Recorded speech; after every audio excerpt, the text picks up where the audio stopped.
Hello बच्चों, Krishna explain में आपका एक बार फिर से स्वागत है। तो बच्चों आप ध्यान दें, आज हम पढ़ रहे हैं कक्षा 8 हिंदी वसंत के अंतर्गत पहला पाठ ध्वनि। हम आपको बताएंगे इस पाठ का भावार्थ और साथ ही साथ पाठ से संबंधित प्रश्नों के उत्तर भी।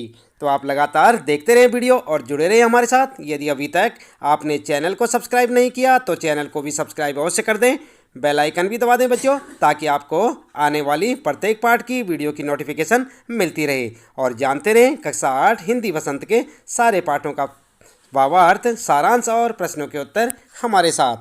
तो चलिए सबसे पहले पढ़ लेते हैं कविता ध्वनि, जिसके कवि हैं सूर्यकांत त्रिपाठी निराला। आइए आप भी हमारे साथ साथ पढ़ें। कविता में अभी न होगा मेरा अंत, अभी अभी ही तो आया है मेरे वन में मृदुल बसंत, अभी न होगा मेरा अंत। आप ध्यान दें बच्चों, यहाँ पर जो है कवि कहता है कि अभी मेरा अंत नहीं होने वाला है, अभी अभी ही तो आया है मेरे वन में मृदुल बसंत, अभी न होगा मेरा अंत। कुल मिलाकर जीवन रूपी जो बसंत है अभी शुरू हुआ है और इसका अंत नहीं होगा। हरे हरे ये पात डालियाँ कलियाँ कोमल गात, मैं ही अपना स्वप्न मृदुल कर फेरूंगा निंद्रित कलियों पर, जगह एक प्रत्युष मनोहर। यहाँ पर कवि कहता है कि मेरे पत्ते जो हैं हरे हरे हैं, डालियाँ कलियाँ और सब पूरा का पूरा पेड़, यानी कि जो पेड़ शरीर रूपी जो पेड़ है यह पूरा कैसा है, हरा भरा है। और मैं ही अपना स्वप्न मृदुल कर, जो मेरा स्वप्न है मैं जो है फेरूंगा निंद्रित कलियों पर, जो कलियाँ निकलती हैं उन पर जो है अपना जो है जो आलस में पड़ी हुई कलियाँ हैं उन पर हाथ फेरूंगा और उन्हें जगाऊंगा। पुष्प पुष्प से तंद्रालस लालसा खींच लूँगा, मैं उनका आलस्य खींच लूँगा प्रत्येक फूल से, अपने नवजीवन का अमृत उनके द्वारा मैं उनको सींच दूँगा। द्वार दिखा दूँगा फिर उनको, हैं मेरे वे जहाँ अनंत, अभी न होगा मेरा अंत। और मैं उन सबको भटके हुए युवाओं को रास्ता दिखा दूँगा जो कि मेरे अपने हैं, इसलिए अभी मेरा अंत नहीं होगा क्योंकि मुझे अभी बहुत सारे कार्य करने हैं। तो ये यहाँ पर जो है कविता का हमने आपको थोड़ा बहुत अर्थ बताया। इसके बाद हम आपको यहाँ पर जो है बताएंगे कविता का पूरा भावार्थ, जिसे आप लिख भी सकते हैं और उसे अच्छे से याद करें। और जैसे कि आप देख रहे हैं यहाँ पर ये आपके प्रश्न शुरू होते हैं, इन सारे प्रश्नों के उत्तर भी हम आपको इस वीडियो में यहाँ पर बताने वाले हैं। तो आप लगातार जुड़े रहें हमारे साथ और देखते रहें वीडियो। तो चलिए शुरू कर लेते हैं सबसे पहले इस कविता पाठ का भावार्थ। तो बच्चों आप ध्यान दें, आपको एक बार फिर से याद दिला दें, आज हम पढ़ रहे हैं कक्षा 8 हिंदी वसंत का पहला पाठ ध्वनि, और हम आपको बता रहे हैं इस पाठ का भावार्थ और साथ ही साथ प्रश्नों के उत्तर भी। सबसे पहले बात करते हैं कविता पाठ के भावार्थ की। इस कविता के कवि सूर्यकांत त्रिपाठी निराला जी हैं। कवि ने इस कविता के द्वारा प्रकृति के प्रति मानवीय संवेदना को दर्शाया है।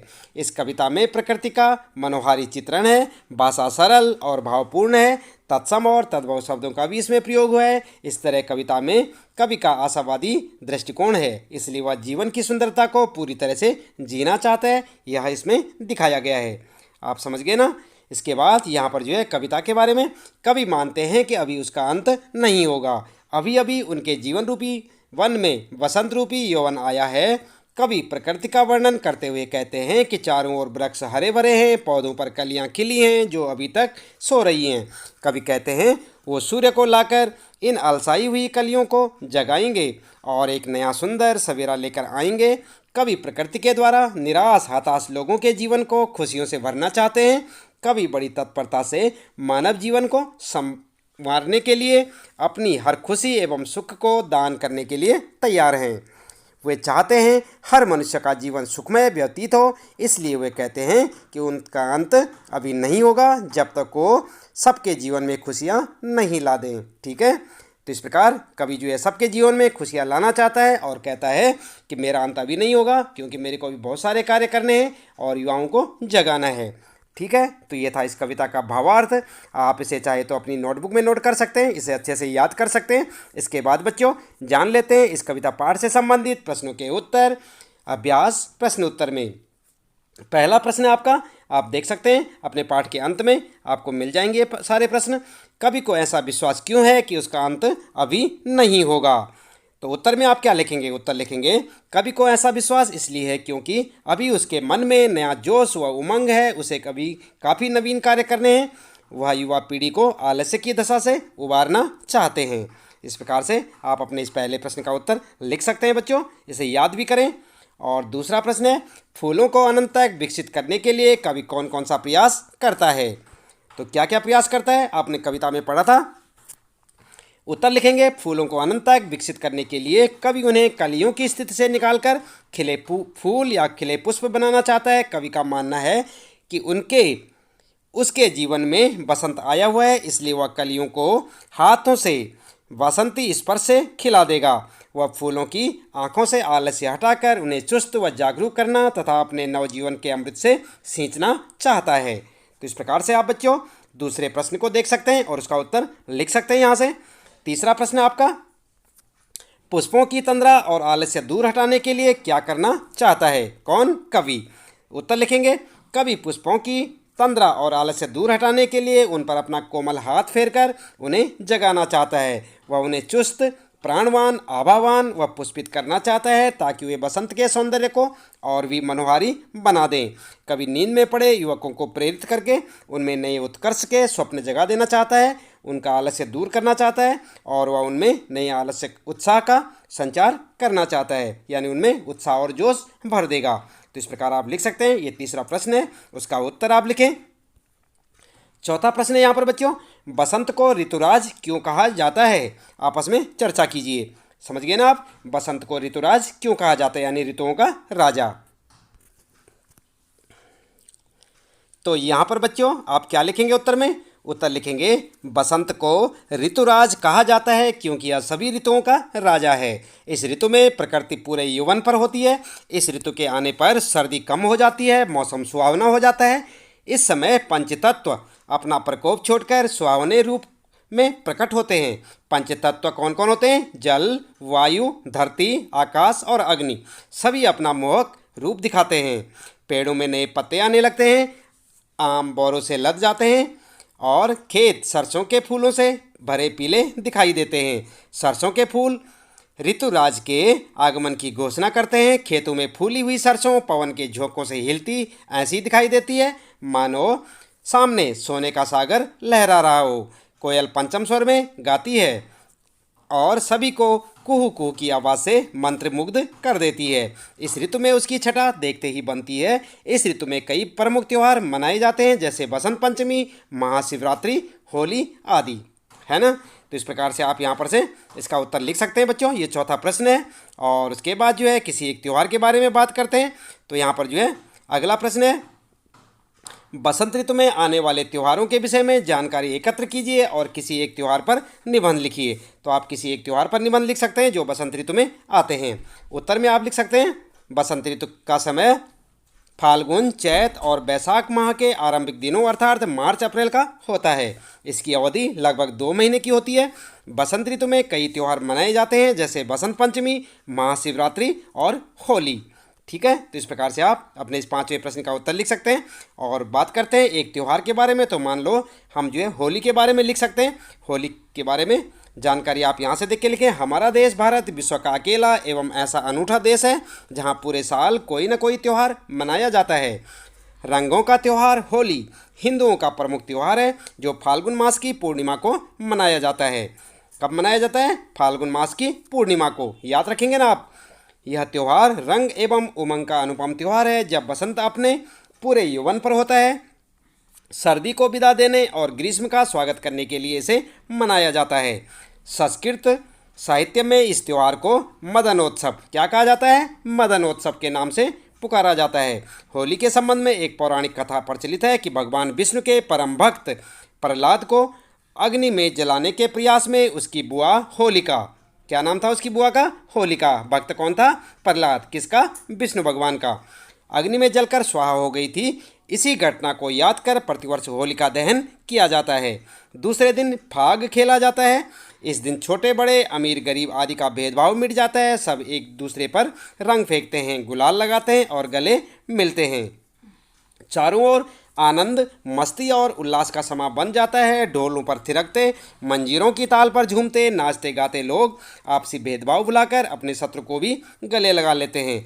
परंतु कुछ लोग अशोभनीय व्यवहार कर इस त्यौहार की पवित्रता को नष्ट कर देते हैं, जो कि उचित नहीं है। हमारा कर्तव्य है हम होली का त्यौहार उनके आदर्शों के अनुरूप मनाएं।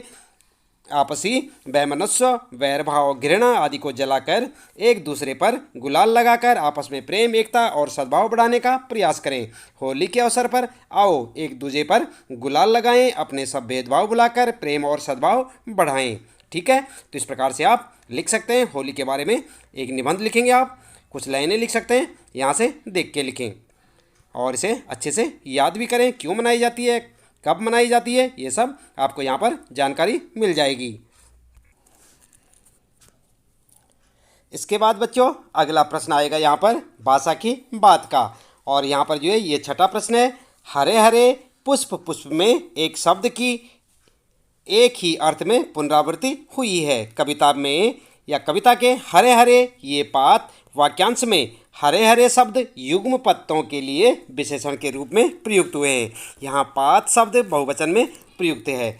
ऐसा प्रयोग भी होता है जब कर्ता या विशेष्य एक वचन में हो और कर्म या क्रिया या विशेषण बहुवचन में, जैसे वह लंबी चौड़ी बातें करने लगा। ध्यान दें आप, कविता में एक ही शब्द का एक से अधिक अर्थों में भी प्रयोग होता है। 3 बेर खाती थी वह 3 बेर खाती है, जो 3 बेर खाती थी वह 3 बेर खाने लगी है। एक शब्द बेर, आप देख रहे हैं यहाँ पर कौन सा शब्द है ये, बेर। बेर का 2 अर्थों में प्रयोग करने से वाक्य में चमत्कार आ गया। इसे यमक अलंकार कहा जाता है। क्या कहा जाता है, यमक अलंकार। अलंकार के बारे में बच्चों आपको जानकारी होगी, नहीं है तो कोई बात नहीं, आप जब वीडियो देख रहे होंगे वीडियो के डिस्क्रिप्शन बॉक्स में जाएं और डिस्क्रिप्शन बॉक्स में आपको अलंकार से संबंधित एक चैप्टर मिलेगा, आप उसे खोलकर देख सकते हैं और सारे अलंकारों के बारे में आप जानकारी ले सकते हैं। तो यहाँ पर बात कर रहे हैं हम यमक अलंकार की। तो जब एक शब्द की एक से अधिक बार जो है पुनरावृत्ति होती है और दोनों बार अर्थ जो है अलग अलग होता है तो उसे कहते हैं यमक अलंकार। इसी प्रकार कभी कभी उच्चारण की समानता से शब्दों की पुनरावृत्ति का आभास होता है, जबकि दोनों 2 प्रकार के शब्द होते हैं, जैसे मन का और मन का। देख रहे हैं ना आप यहाँ पर, मन का, कर का, मन का, डारी दे, जैसे आता है ना। ऐसे वाक्यों को एकत्र कीजिए जिनमें एक ही शब्द की पुनरावृत्ति हो। ऐसे प्रयोगों को ध्यान से देखिए और निम्नलिखित पुनरावृत्त शब्दों का वाक्य में प्रयोग कीजिए। तो यहाँ पर जो है बातों बातों में, रह रह कर, लाल लाल, सुबह सुबह, और फिर क्या है, रातों रात, घड़ी घड़ी। तो यहाँ पर जो है उत्तर में आप इस प्रकार से लिख सकते हैं बच्चों, बातों बातों में। तो यहाँ पर वाक्य बनेगा बातों बातों में कब घर आ गया पता ही नहीं चला। इस प्रकार से आप दूसरे शब्द का वाक्य बनाएंगे रह रह कर, कल रात से रह रह कर बारिश हो रही है। इस प्रकार से आप उत्तर लिख सकते हैं। और फिर आता है लाल लाल, तो लाल लाल आंखों से पिताजी अमर को घूर रहे थे।